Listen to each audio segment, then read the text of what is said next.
Well, it's snowing again. I haven't shoveled my path yet. We've had about, it looks like about 5 inches. And I'm on my way to the workshop, if I don't slip and fall, to take a picture.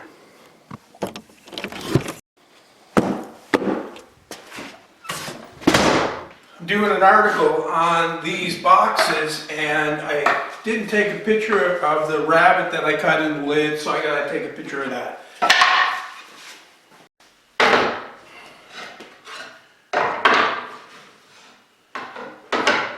Okay, now I'm ready to take a picture.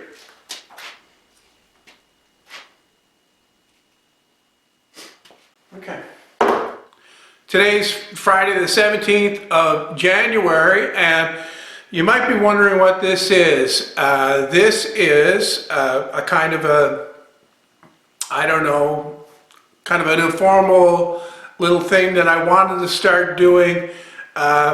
Instead of answering the comments during the week on the video I have the previous week, I was going to take the time to pick out one of the projects that I'm getting the most questions on and kind of do a little bit of a mini tour of it in video form. There's a lot of guys out there do a second channel, like a video blog type thing.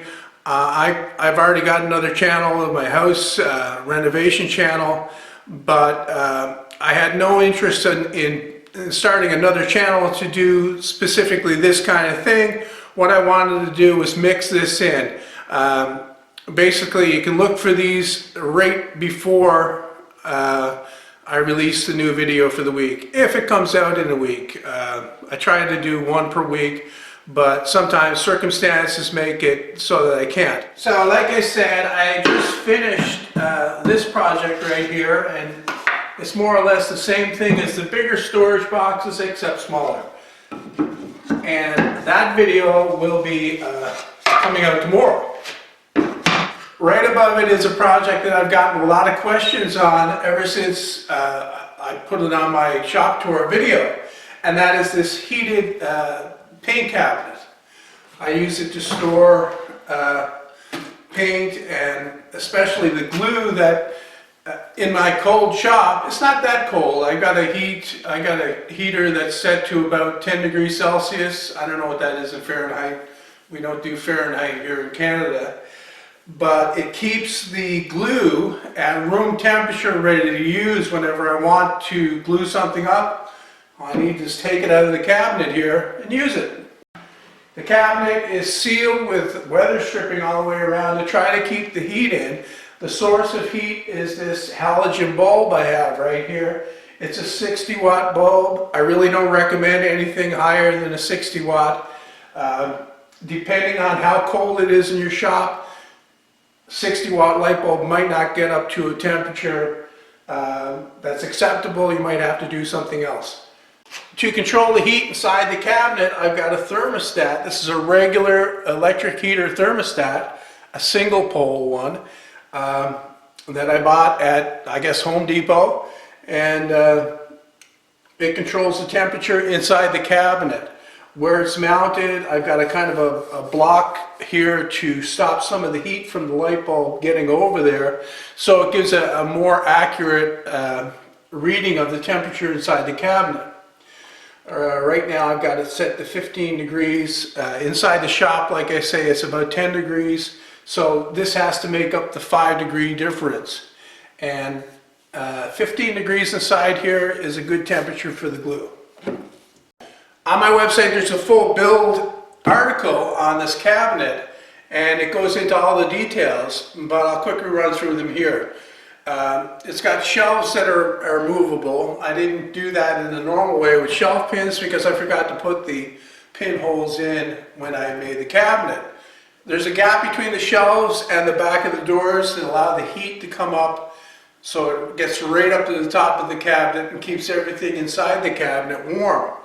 Right now I've just got a few things that were in my workshop when it started to get cold in here, and these are things that I would normally use. I've got some paint and some water-based urethane that will freeze. I've got some body filler that doesn't actually freeze, but it gets so hard that it's really difficult to use. And of course, I've got my glue in this bottle here, and this one, and the bigger bottle here. I really would have liked to had the space to stand this one up, but it does okay on its side. To close it up, there's a catch up here that's kind of neat. It holds the doors in tight to the weather stripping so that it seals it up great. There's a lot more detail on this cabinet on my website. I'll put a link in the description. You can click it and read about it. There's all the build details are there. Well, that's it for this one.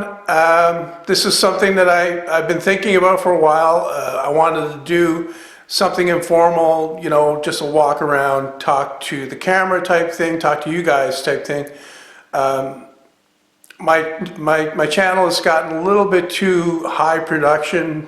I think I'm spending a lot of time working on the videos to try to make them really good, and I don't know, it's good in one way and it's not so good in another.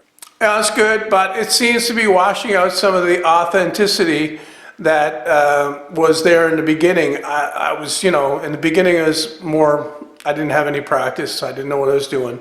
So, I don't know, there's a certain appeal to that. I know that when I watch videos from guys doing this that are just starting out, they have a charm that a lot of the videos from the older guys, the guys that have been doing it for at least a year or more, they don't have. So, I don't know, trying to get that back. Anyways, as always, hope you like it. Thanks for watching. Leave a comment. Let me know what you think. Like I said, this is going to be an ongoing thing, I hope. I'll try to stay true to it. I'll try to do, my plan is to have one project video per week and one of these per week. The idea behind this is it's fast, easy to do. I can get it done in a few hours and upload it and it'll be finished. So see you tomorrow morning with the boxes project. I hope you watch that. Right now I've got to get out and shovel some snow, and I got my work cut out for me.